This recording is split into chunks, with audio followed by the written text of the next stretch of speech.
आज आपण सोडवणार आहोत सेशन 40. लॅबवर जायचं आहे आणि नेहमीप्रमाणे टायपिंगची प्रॅक्टिस करून घ्या आणि नंतर आपल्याला सेल्फ पाथ लर्निंग सोडवायचं आहे. स्टार्ट करा आणि प्रोसिडवर क्लिक करायचं आहे. याच्यात बघा 4 क्वेश्चन्स आहे. यातून स्टार्ट करा. पहिला क्वेश्चन बघा, रेडी टेम्पलेट शोधण्यासाठी योग्य URL निवडा म्हणत आहे. तर योग्य URL कोणता आहे बघा, तर हा पहिलाच आहे. नेक्स्ट, आपण आपल्या प्रेझेंटेशन मध्ये शेप इन्सर्ट करू शकत नाही म्हणत आहे, तर चूक आहे, करू शकतो आपण. नेक्स्ट, आपण प्रेझेंटेशन डॅशबोर्ड एक्सटेन्शन सह सेव्ह करू शकतो म्हणत आहे. तर प्रेझेंटेशन सेव्ह करण्यासाठी कोणत्या प्रकारचे एक्सटेन्शन घेऊ शकतो आपण, तर .pptx आहे. नेक्स्ट, आपण डॉक्युमेंट डाउनलोड करू शकत नाही म्हणत आहे, तर आपण डॉक्युमेंट डाउनलोड करू शकतो, म्हणून याचं उत्तर चूक आहे. तर अशा प्रकारे आपलं सर्व सेल्फ पाथ लर्निंग झालेलं आहे. आणि नंतर आपल्याला नॉलेज चेक सोडवायचं आहे. तर नॉलेज चेकवर क्लिक करा आणि ते स्टार्ट बटनावर क्लिक करायचं आहे. नाव क्लिक करा. त्याच्यामध्ये बघा 5 क्वेश्चन्स आहे. जटिल माहिती चटकन व सुलभपणे सादर करण्याच्या हेतूने माहिती, डेटा किंवा ज्ञान याची ग्राफिक्स वा व्हिज्युअल रिप्रेझेंटेशनच्या माध्यमातून केलेली प्रस्तुती म्हणजे डॅश पोस्टर्स होय म्हणत आहे. तर त्याला काय म्हटलं जाते बघा, तर त्याला इन्फोग्राफिक्स म्हटले जाते. मायक्रोसॉफ्ट पॉवरपॉईंट टेम्पलेट पाहण्यासाठी तुम्ही कुठल्या आयकॉनवर क्लिक केले पाहिजे म्हणत आहे. तर मायक्रोसॉफ्ट ऑफिस टेम्पलेट पाहण्यासाठी आपण पॉवरपॉईंटवर क्लिक केलं पाहिजे.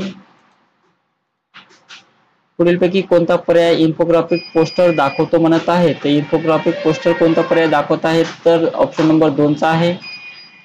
मेनू बारच्या डॅश टॅब खाली तुम्हाला स्मार्ट आर्ट ऑप्शन आढळेल म्हणत आहे. तर स्मार्ट आर्ट ऑप्शन कुठे आढळणार आहे आपल्याला, तर ते आपल्याला इन्सर्ट मध्ये आढळणार आहे. तुम्ही एक इमेज सिलेक्ट केली आहे आणि तिला अॅनिमेशन इफेक्ट अप्लाय करू इच्छिता, तुम्ही ते कसे कराल म्हणत आहे. तर त्यासाठी आपल्याला ॲनिमेशन क्लिक करा. अप्लाय करण्यासाठी एक ॲनिमेशन आपल्याला स्टाईल निवडायची आहे. हे त्याचं उत्तर असणार आहे. आणि त्यानंतर सबमिट करा. येस आय एमवर क्लिक करायचं आहे आणि त्यानंतर एंड एक्झामवर नाव टाका आणि त्यानंतर कन्फर्म बटनावर क्लिक करायचं आहे. नंतर बघा आपल्याला गायडेड डीईटीवर सेल्फ सोडवायचा आहे, तर त्याच्यावर क्लिक करा आणि तो स्टार्ट एक्झामवर क्लिक करायचा आहे. नेक्स्ट करा. त्याच्यामध्ये बघा 5 क्वेश्चन्स आहे.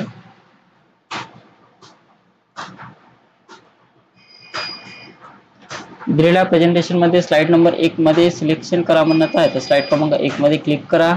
त्याची विथ आपल्याला आणि हाईट आपल्याला चेंज करायची आहे. तर त्यासाठी आपल्याला डिझाईन टॅब मध्ये जाऊन चेंज करायचं आहे. तर डिझाईन टॅब मध्ये जा, स्लाइडची साईज मध्ये जायचं आहे. कस्टमाइज स्लाइड साईज मध्ये जा आणि याच्यामध्ये बघा विथ इथे दिलेला आहे. विथ किती सांगितलेली आहे, 22.1 सेंटीमीटर. तर यातनी 22.1 टाका. सेंटीमीटर ऑलरेडी आहे म्हणून राहू द्या. त्यानंतर हाईट 26.6 सांगितलेलं आहे. तर हाईट मध्ये जा आणि यातनी 26.6 टाकायचं आहे. त्यानंतर ओके करा. त्यानंतर याच्यावर क्लिक करायचं आहे आणि नंतर आपलं उत्तर सबमिट करायचं आहे. नेक्स्ट.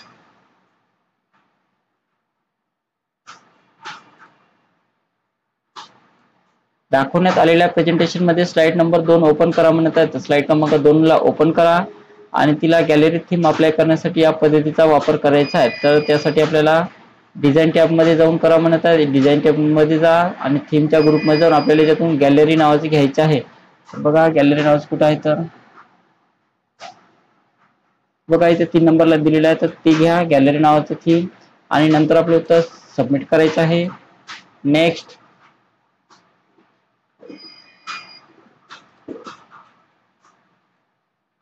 दाखवण्यात आलेल्या प्रेझेंटेशन मध्ये स्लाइड नंबर 3 मध्ये दिलेले टेबल सिलेक्ट करा. स्लाइड क्रमांक 3 मध्ये जा आणि ते दिलेलं जे काही टेबल आहे संपूर्ण टेबल आपल्याला सिलेक्शन करायचं आहे अशा प्रकारे. त्यानंतर काय म्हणते, तुमच्या टेबलला तुमच्या आवडीची टेबलची स्टाईल अप्लाय करण्यासाठी आणि त्याचा शेल शेडिंग रेड करण्यासाठी टेबल्स टूल मध्ये जाऊन डिझाईन टॅब आणि त्यानंतर टेबल मध्ये जाऊन आपल्याला काम सांगितलेलं आहे. स्टाईल ग्रुप मध्ये जाऊन आपल्याला याच्यातून एक टेबल घ्यायची आहे. कोणती आवडीची कोणती टेबलची एक स्टाईल घ्या म्हणत आहे. तर कोणती एखादी टेबलची स्टाईल घ्या तुम्ही याच्यातून. ही वाली घेतलेली आहे आणि त्यानंतर त्याचा शेडिंग कलर आपल्याला चेंज करायचा आहे. शेडिंग कलर मध्ये जा आणि कोणता कलर घ्या म्हणत आहे, रेड कलर. तर शेडिंग कलर इथून रेड घ्या आणि नंतर आपलं उत्तर सबमिट करायचं आहे. नेक्स्ट.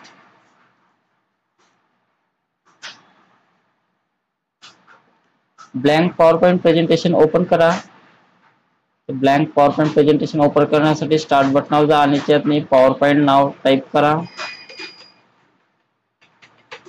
आणि त्यानंतर क्लिक करून ओपन करून घ्यायचं आहे पॉवर पॉईंटला. त्यानंतर काय म्हटलेलं बघा, blank PowerPoint presentation open करा. त्याचा स्लाइड साईज स्टँडर्ड असा सेट करण्यासाठी डिझाईन टॅबचा वापर करा म्हणत आहे. इथून ब्लँक पॉवर पॉईंट घ्यायचं आहे.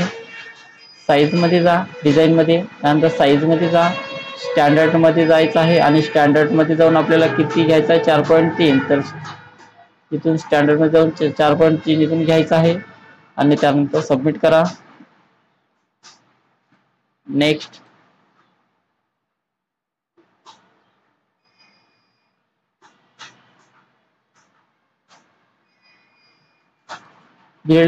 दिलेल्या प्रेझेंटेशन मध्ये स्लाइड नंबर 4 सिलेक्ट करा म्हणत आहे. तर स्लाइड नंबर 4 ला सिलेक्शन करा आणि त्याचा बॅकग्राऊंड कलर ग्रीन करण्यासाठी या पद्धतीचा वापर करा म्हणत आहे. तर बॅकग्राऊंड कलर चेंज करण्यासाठी डिझाईन टॅब मध्ये जा, फॉर्मॅट बॅकग्राऊंड मध्ये जायचं आहे आणि नंतर याच्यातनी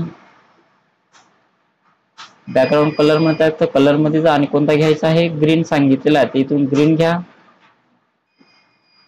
घेतलेला आहे ग्रीन आणि त्यानंतर सबमिट करा. तर अशा प्रकारे आपलं सर्व guided do it your self सोडवणं झालेलं आहे आणि यामध्ये एंड एक्झाम हे नाव टाका आणि त्यानंतर कन्फर्म बटनावर क्लिक करायचं आहे. नंतर आपल्याला सिम्युलेशनचे क्वेश्चन सोडवायचे आहे. तर सिम्युलेशनवर क्लिक करा आणि इथून स्टार्ट एक्झामवर क्लिक करायचं आहे. नेक्स्ट करा. याच्यामध्ये बघा 2 क्वेश्चन्स आहे. पहिला क्वेश्चन्स लावा इथून.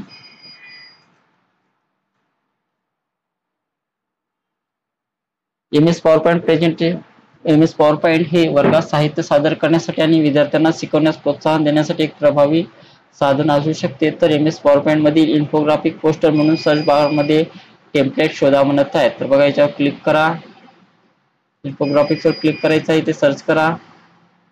सर्च केलं आणि याच्यातलं आपल्याला कोणतं घ्यायचं आहे, इन्फोग्राफिक पोस्टर सांगितलेलं आहे तर इथे दिलेलं आहे. याच्यावर क्लिक करा, इन्फोग्राफिक पोस्टर आहे ते आणि त्यानंतर क्लिक बटनावर क्लिक करायचं आहे आणि नंतर आपलं उत्तर सेव्ह करा.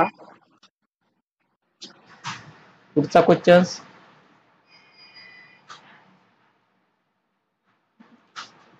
बोल्ड मजकूर एक टायपोग्राफिक पदानुक्रम स्थापित करू शकतो जो माहितीचे सापेक्ष रँकिंग दर्शवतो. म्हणून निवडलेल्या मजकुराला बोल्ड लागू करा. अधिक पाणी का प्यावे म्हणत आहे. तर त्यासाठी बघा या शब्दाला सिलेक्शन करून घ्या. इथे दिलेला आहे त्या शब्दाला सिलेक्शन करून घ्यायचं आहे आणि त्याला इथून बोल्ड करायचं आहे आणि नंतर आपलं उत्तर सबमिट करा.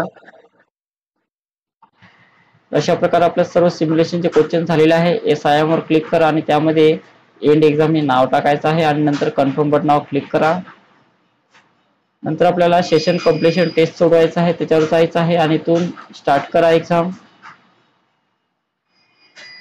नेक्स्ट करायचं आहे. याच्यामध्ये 4 क्वेश्चन्स आहे.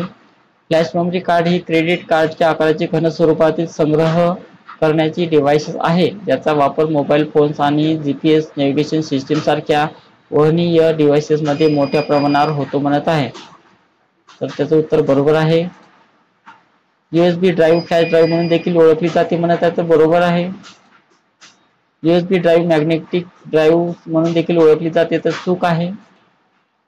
स्मार्टफोन यापैकी कोणत्या स्टोरेज टेक्नॉलॉजीचा वापर करतात म्हणत आहे, तर त्यासाठी आपल्याला फ्लॅश मेमरी कार्डचा वापर केला जाते. अशा प्रकारे आपलं सर्व सेशन कम्प्रेशन टेस्ट सोडवणं झालेलं आहे आणि त्यामध्ये एंड एक्झाम हे नाव टाका आणि नंतर कन्फर्म बटनावर क्लिक करायचं आहे. अशा प्रकारे आपलं सेशन 40 पूर्ण सोडवणं झालेलं आहे.